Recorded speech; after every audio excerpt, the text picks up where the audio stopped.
So we have with us Adnan Jilani और मिशी खान साहिबा। सलाम अलैकुम जी। वालेकुम अस्सलाम रहमतुल्लाहि व बरकातहू। शो में आपको खुश आमदीद। क्या हाल चाल है? बिल्कुल ठीक, आप सुनाएं। बिल्कुल खैरियत से। और मैं क्या कह सकती हूँ कि दोनों ने एक ही शेड का आज तो है ना, दिल को दिल से राह होती है, दिल को दिल। अच्छा मुझे बताएं, वैसे अब जब पैकेज में हम चला रहे थे, रिपोर्ट भी चला रहे थे, गो के जितना आप लोगों ने काम किया उतना तो हमारे ना जो मुख्तसर हमारे पास टाइम होता है पैकेज का। बहुत प्यारा पैकेज था। कैसा लगता है लेकिन जब आप वो पुराने हिस्ट्री के दरीचों से वापस निकल के आते हैं?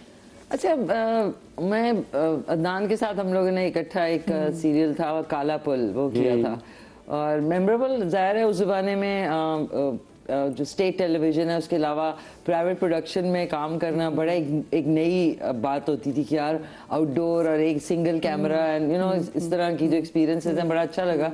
सबसे पहले तो मैं आपको मुबारकबाद देना चाहूँगी। You doing a wonderful show as a host, हमेशा की तरह। Thank you. एंड आपके शो में बड़ा मजा आता है देख के। बहुत इनसे आपके शो के थ्रू इतने अरसे बाद मुलाकात हुई। नहीं, मैं खुद ही देख रहा था, आपसे पहली मुलाकात शो के हवाले से है।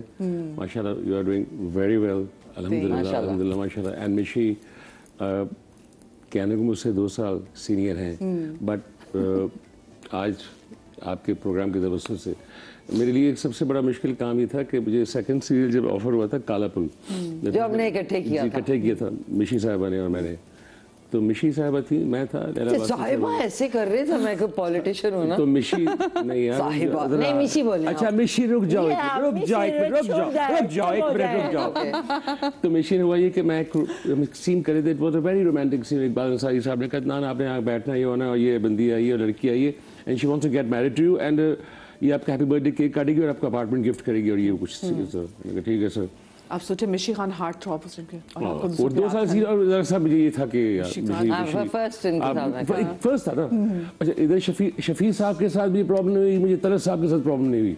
सोचो दोनों मगरमच्छ, वाकई बड़े बड़े नाम उस वक्त। हाँ ये सीन करते रहे, बड़ा कैजुअली सीन करते। जब बात आई ना तो कि नहीं मुझे क्यूज नहीं चाहिए।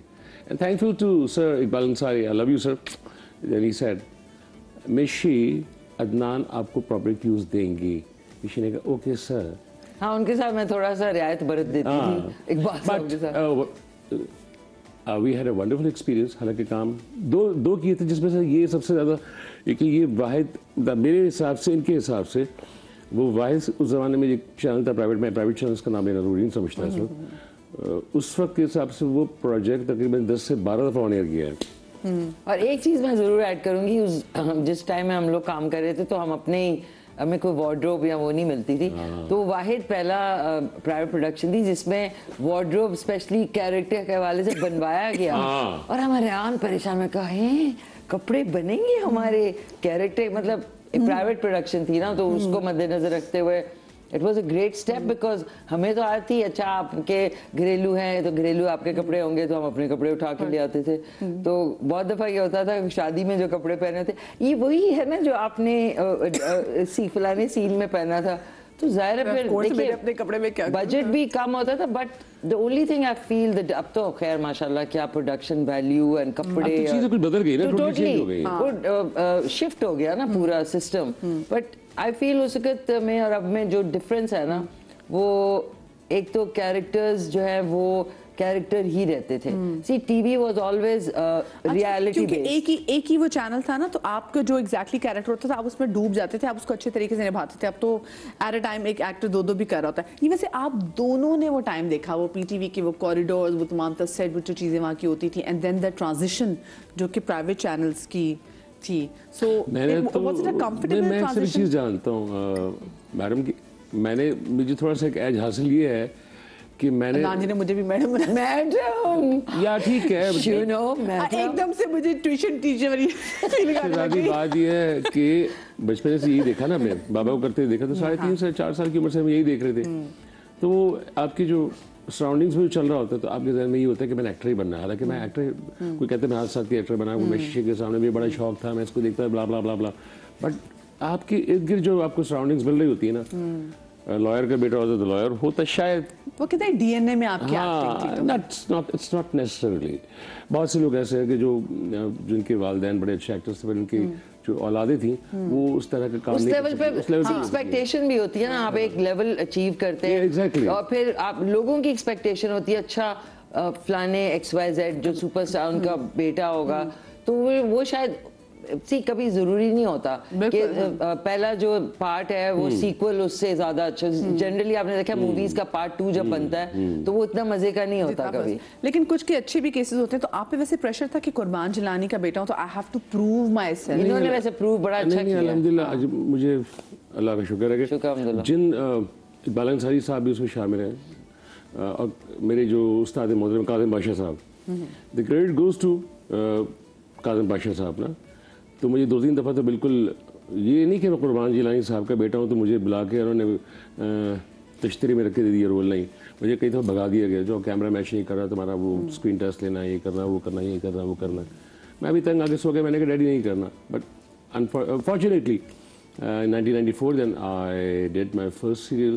It was काज़िम बादशाह साहब का था इतराफ। अल्लाह का शुक्र, अल्लाह का करम है कि उस पहले सीरियल में इतनी पजीराई मिली। I was not expecting because Kazim sahab gave me 3 choices, hero का कर लो, स्टूडेंट लीडर का कर लो, या नेगेटिव कर लो।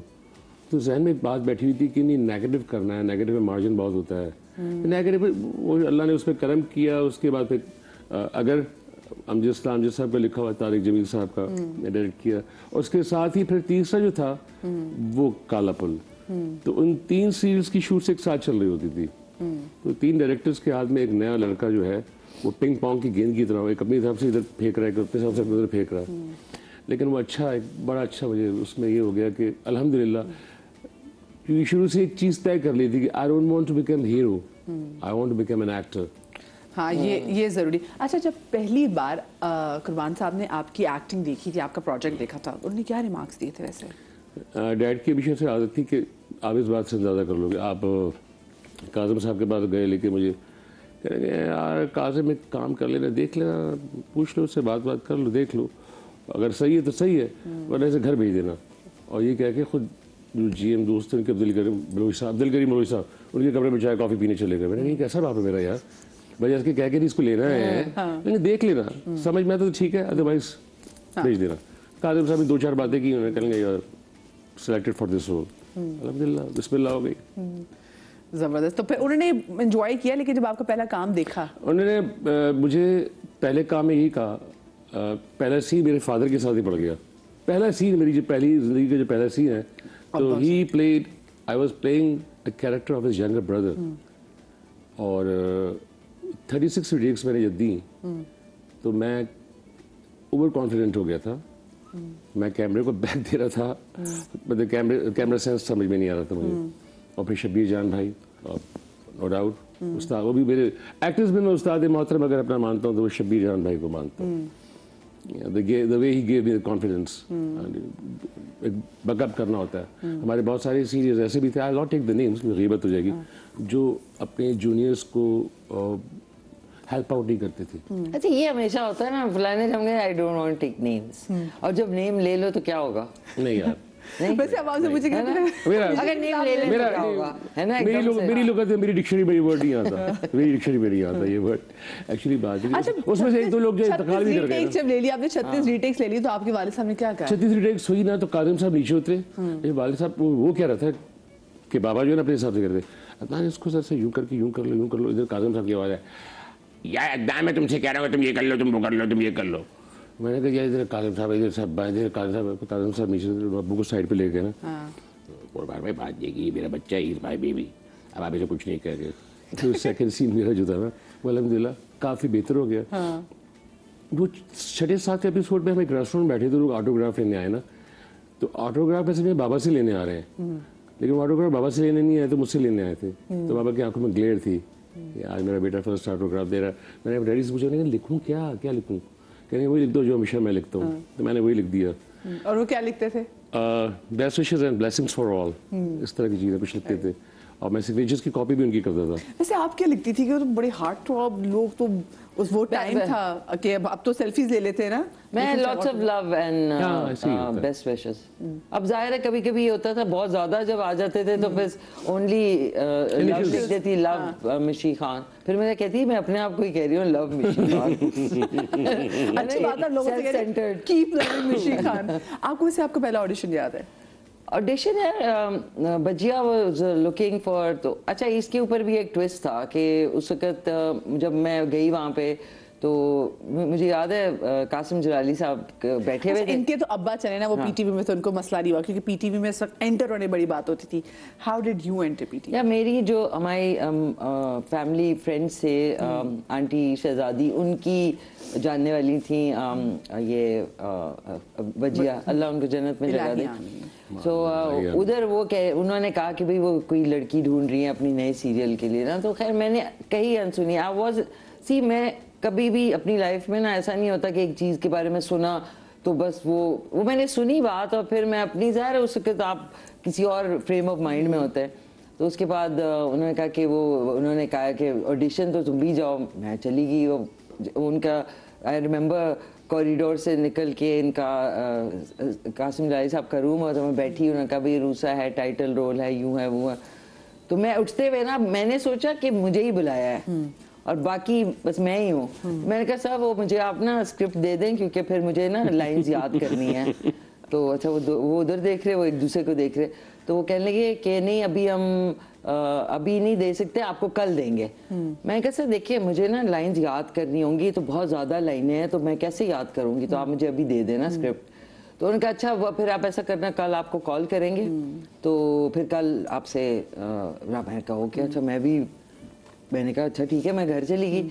पता चला नेक्स्ट डे, आपको पता है ना पाकिस्तान में ये भी हो जाता है कि जो डिजर्विंग होता है वो जाता है तो इधर उधर बाल फैल जाती है और फिर एकदम से होता है कि वो फलानिया हमारे रिश्तेदार के फुफ्फी की बेटी की चाची है और उसकी बेटी है, वो सिफारिश जो होती है।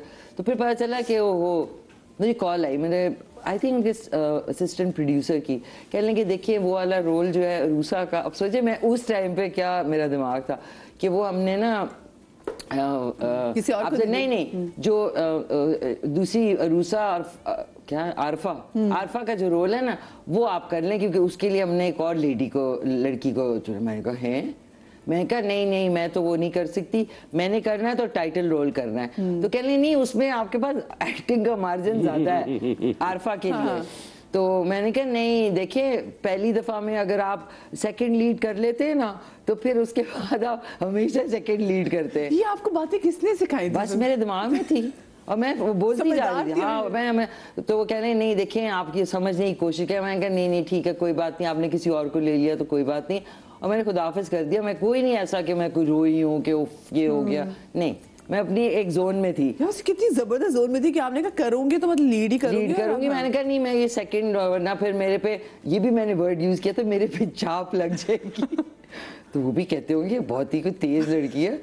और मैं अब भाई ब्लंट तो मैं अच्छा उस वक्त में और अब मैं ये कि अब ऑब्वियसली उस वक्त आप सोचे अब मैं अगर हूँ तो आज से तब का टाइम लगाएं तो उस वक्त मैं क्या होंगी। ओहो मैं तो ऐसे थी ना। और वो फिर आरफा का रोल शुक्र है जिन्होंने किया उन्हीं पे सूट कर रहा था क्योंकि उनसे मेरी अब बातचीत बिल्कुल बंद है, ब्लॉक हो गया। किसने किया था बाय द वे? शमा जुनेजो ने। Okay okay you know.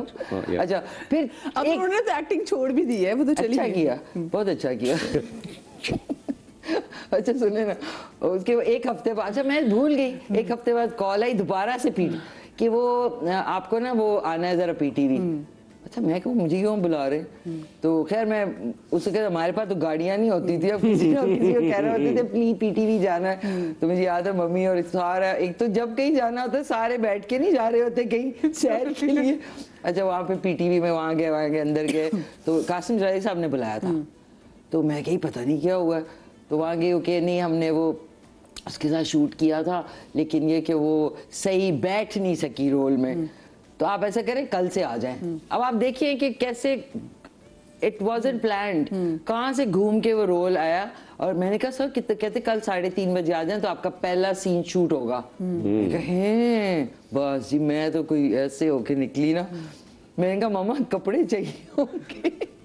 तो पहले सीन के लिए नहीं, लेकिन बजिया ने मुझे कहा था कि वो ओरिएंटल फैशंस होते थे मिसेस काज़मी का, उन्हीं का सिर्फ एक लेबल होता था जो ब्राइडल कपड़े बड़े खूबसूरत बनाते थे, साथ में बटवा और वो जो एक उनका स्टाइल होता है। बंटो काज़मी जो अब हैं उनकी सास की बात कर रही हूँ। Okay okay okay. तो उन्होंने कहा कि उनके कपड़े होंगे तो कपड़े आ जाएंगे, बस आपने आ जाना। अब जी मैं तो सारी रात तो जाग रही हूँ, सुबह का वेट कर रही हूँ कि सुबह कैसे होगी। सुबह हुई है तो बस चले चले, मुझे पीटी भी छोड़े। तो मुझे छोड़ा, मैंने मेकअप किया है और बस वो लाली माँ के साथ वो सीन नहीं जब मैं कंबल यूँ करती हूँ और वो कहती लाली माँ मुझे सुबह उठने का ये वो नहीं। और फिर मुझे याद नहीं आया, एकदम से तालियां बजी, मैंने कहा वो फर्स्ट सीन हो गया। और उसके बाद मैंने कहा है हो गया। फिर एक मिठाई का डब्बा आया और मिठाई बांटी और